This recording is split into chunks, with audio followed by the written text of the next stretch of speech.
Well, I hope that you watched yesterday's episode.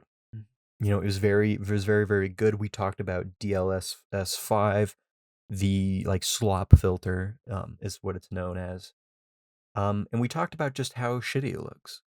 But we also talked about how it changes the art style of whatever piece of media. Let's just talk about video games. It changes the art style. And I talked in that episode very, very briefly because when I was thinking about it, I want to make a whole dedicated video on it.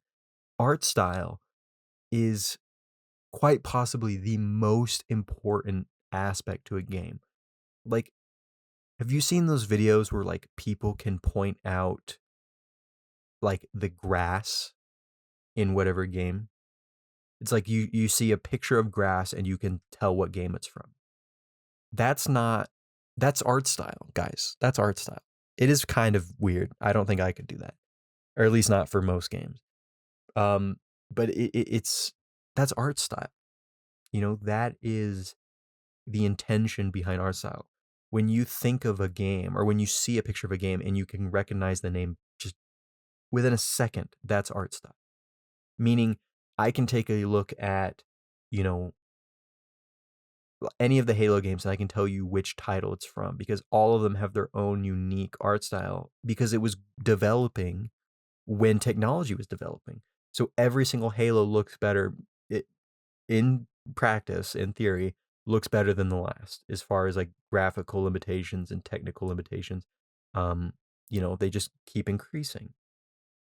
But the art style itself is what really needs to remain the same. And the best example for like a failed art style that I can think of is Fortnite. Now, please, please do not hate me. But I used to play a ton of Fortnite. I played back like in season 1. I remember playing it when Battle Royale first came out, and the art style was completely different from anything and everything that came before it. It was just this like weird. The skybox was really cool. The grass and the trees and the building and how like the cars and the trees and the rocks were all irregular shapes. It was very, very different from anything else at the time. It was beautiful. And the characters and the skins, they all like looked similar, but they were different enough to distinguish them. You had like the skins in the shop that were different. So it was all different. But if you fast forward to today, and I haven't played Fortnite in a long time, like 2, maybe 3 years. And that was just like hopping on for like a day. It is different. It's not, in fact, I would go as far as saying it's not the same at all.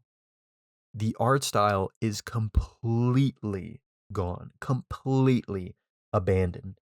Now, they might still have the same rock texture. They might still have the same, tree assets. But the style of the game itself, how it looks, how it feels, the skybox, the sounds, everything is completely different from what it used to be. You know, I don't know exactly why, but my guess, and I'm pretty sure this is it, is when Fortnite did more and more of these collaborations, if you're over the age of 30, they abandoned their art style in favor for these collabs. Meaning you have this animated looking world with a purple sky and irregular shaped objects, fences and trees and rocks. But when you put LeBron James in your game, you have to make it look, you either animate LeBron James or you realisticify, that's not a word.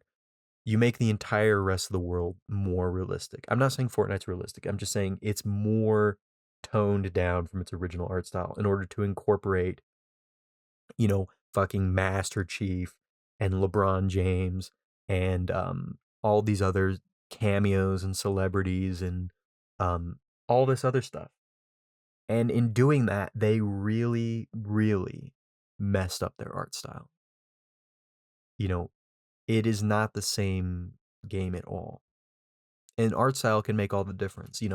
What makes a game feel special, makes a game feel um, like nostalgic, is lack of change. Lack of change. I talked in my last episode as well about Star Wars Battlefront 2 on the PlayStation 2 or the original Xbox, but it's like from 2005. That game, I can boot up that game today and it looks the exact same. I get that nostalgic. It's the same maps, the same guns, the same characters, the same modes. Everything is the same. Yes, multiplayer's a little spotty. I didn't buy the new version or whatever that has the new multiplayer, but it's the same looking game. That doesn't exist with Fortnite. When you have a live service game and you change your original art style, if I were feeling nostalgic and I wanted to boot up Fortnite, not only have the game mechanics completely changed, the maps completely changed, the skins have completely changed, but the art style itself is completely different. I wouldn't recognize the same areas that I played around in 8 years ago, or however long it's been. I wouldn't recognize them. I wouldn't I wouldn't recognize, or I would recognize them, but they would be different. They wouldn't be the same. The point I'm making is that when I play an old game, like the original Crash Bandicoot, it is the exact same as it was when I was a kid. But there is no way to go back and play Fortnite how it originally was. You know, that art style is gone forever.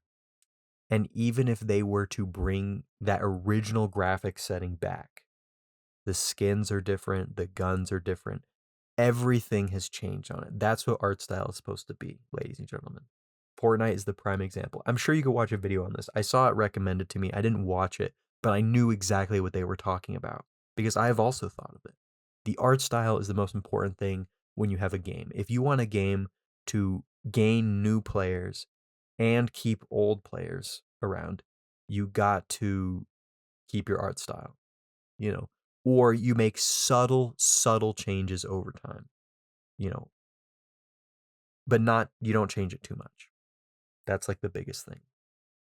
That's my advice to you if you are an aspiring game creator, which I doubt you are. Um, but that's about that. So I appreciate you listening to this, and I will see you tomorrow.